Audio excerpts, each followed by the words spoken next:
Tyler Shough stellar against Panthers. Have Saints found the next franchise quarterback? All right, off the bench. Jacob Hester, Matt Flynn. Let's go ahead and get into it, shall we? Things that I want to point out as we go back real quick here to the New Orleans Saints victory over Carolina 17-7. One thing that certainly stood out as you look at the Pro Football Focus grades and you looked at the actual, play on the field. I think one of the reasons why you had some success and you had a great performance by Tyler Shough, and again, he had great pocket presence, and it was a really good job by him. But Cesar Ruiz, 74. 74 what? Grade. Shut up. Swear to God. You liar. Well, I wanted to bring the big man into this, but yeah, I mean, they ran the football successfully. Most of the game certainly leaned on the run game at the end of the game. So, I mean, this was a crazy game because after the game, and even looking back and thinking about it, it's like, man, everything the Saints could not do, or everything that you were afraid that they weren't able to do, or however, they did. Like Juwan Johnson, right? He was, this whole season, he's been drops and fumbles and whatever. All of a sudden comes up in a big spot. Chris Olave, drops, ineffective at times. Looks like the greatest receiver of all time. Alvin Kamara, back-to-back games, 6 carries for like 20-something yards. Boom, all of a sudden 20-plus carries. Just looks like Alvin from 5 years ago. Tyler Shough, right? Questions about facing free rushers and pressure and navigating the pocket. Did all of that in spades. Run defense, can't stop anybody, right? Run defense was Fugazi early on, now it's bad. Oop, LOL. Rico Dowdle, sit down, son. Kelvin Banks Jr., 72. Panthers are ass. I don't care. I hadn't seen those grades. If you think the Panthers are bad, wait till you see the Titans. Wait till you see the Jets. And I keep seeing Panthers. It's the Panthers. Who cares? It's the Panthers. Okay. Well, ask Atlanta about that. Ask Green Bay about that. Because Atlanta got beat 30-0 by this team. So, it is what it is. It is one game any given Sunday in the NFL. But when you are considered to be far and away the worst team in the NFL, which before Carolina, let's all be honest with ourselves, how many of you thought, no doubt about it, the Saints are far and away the worst team in the NFL?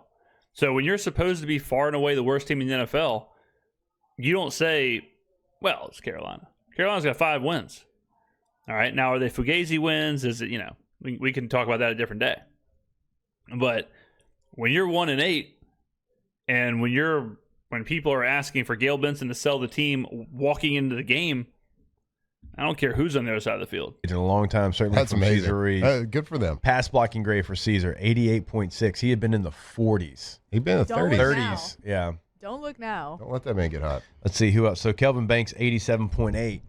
So the protection was actually there for the New Orleans Saints. And I'm looking, so let me pull up Caesar.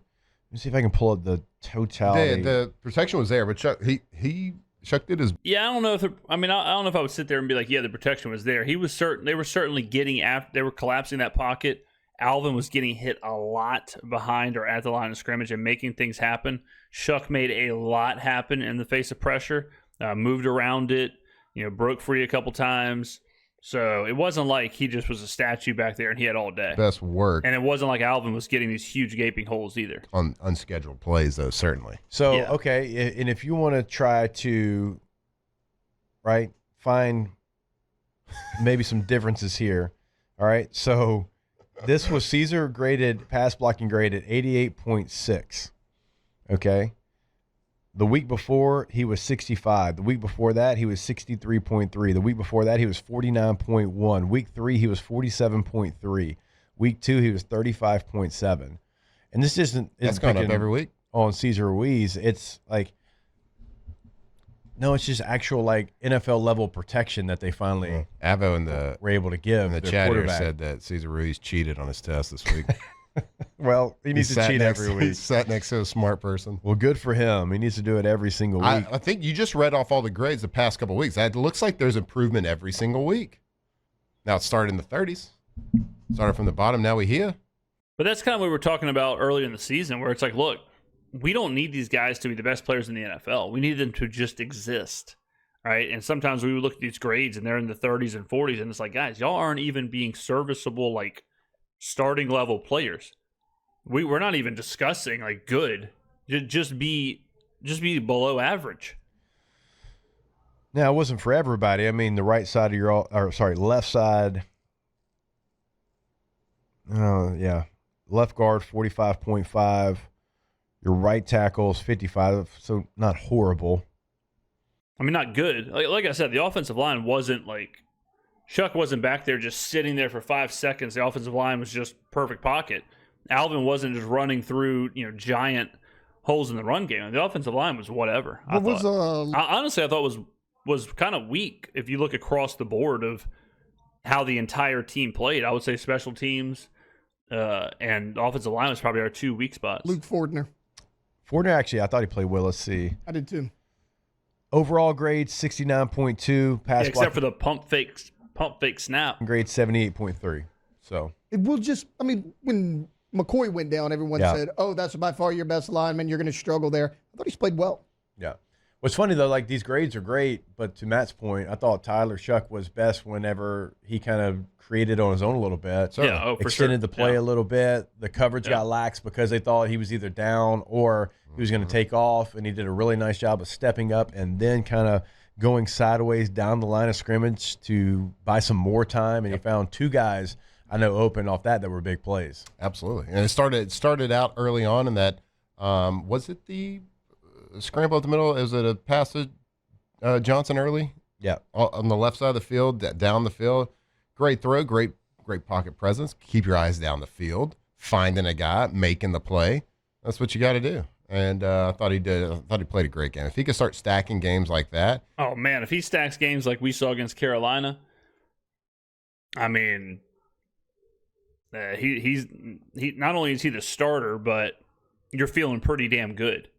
Like, Cam Ward hasn't had that game yet, like, as far as a rookie quarterback. We haven't seen the other rookies doing this. It's one game, but if he stacks a bunch of those, the way that they're talking about Jackson Dart in New York is how they're going to be talking about Tyler Shough in New Orleans. If he has 5, 6, 7, 8 games pretty similar to this one. You got to remember who his peers are. His peers are the rookies playing. The Dylan Gabriels, the Jackson Darts, the Cam Wards. Like those are the people who he's weighed against right now.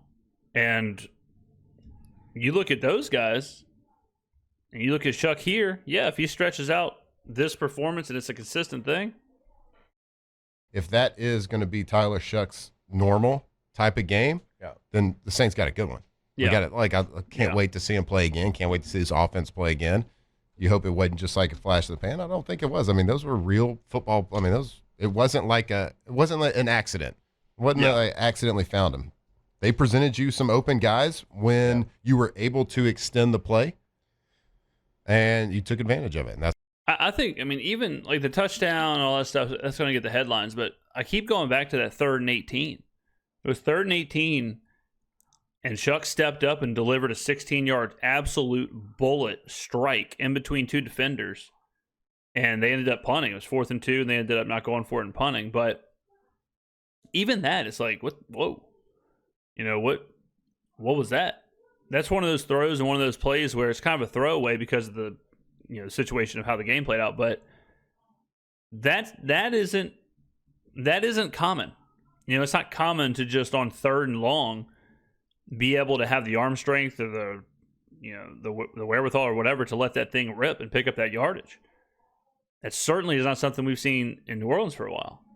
And having that in your locker, that's pretty nice. That's what good teams do. Not easy. Not a good team, but that's what a winning team does. Yeah. We got the Falcons next, who aren't looking great. No. Either. Falcons. I mean, they had some moments against the Colts. They had an opportunity against the Colts. How about the Colts? But Colts. Don't forget about Atlanta. I'm going to say this for the next 2 weeks. Play in Berlin, lose a tough overtime game where you get bulldozed by Jonathan Taylor. Then you got to fly back to the States, and you have back-to-back division games, Carolina and then the Saints. You don't get a bye.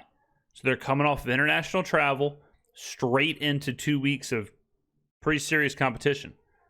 So horrible spot for Atlanta. So and New Orleans is sitting there off a bye week. Whew, that is nice. That is nice. You get Carolina coming off of a loss at home, where it's an embarrassing loss, whatever. They just beat Green Bay, then they drop one of the Saints at home. Carolina's going to hear all about it all week long. I mean, I've never flown from Berlin to America, but I would assume there's going to be some jet lag. And then that second week, you don't get a break. I mean, think about this. Think about the Falcons' schedule. Think about how much travel. Think about how all of a sudden you're prepping for Carolina, then you're prepping for the Saints. You're traveling to New Orleans. Like, got to be tired legs. And I'll tell you this too: if they lose to Carolina and it's an embarrassing loss, there's a good chance that Atlanta could have a brand spanking new interim head coach, a brand spanking new interim OC, or possibly even a quarterback change when they play the Saints. They took him to overtime. Yeah, that was a great game. That early start off the day right. Start off the day right. Me and Tay-Tay's MVP. Yeah, how about the NFL MVP, John? He did. No, Call actually, it now. like, I agree with y'all now. Like, after the game, he was definitely in the conversation for me before, but after that game, he has got to be the MVP. Yeah. At the end of the game, Well, doesn't Jonathan Taylor all of a sudden become the MVP? you know who they're going to. Yeah. In the overtime, we're going to go to Jonathan Taylor. Still can't Oh, they're talking about Jonathan Taylor? I thought they were talking about Daniel Jones. stop him. Doesn't matter. He's going to need about 5 or 6 more of those types of games to be able to win it.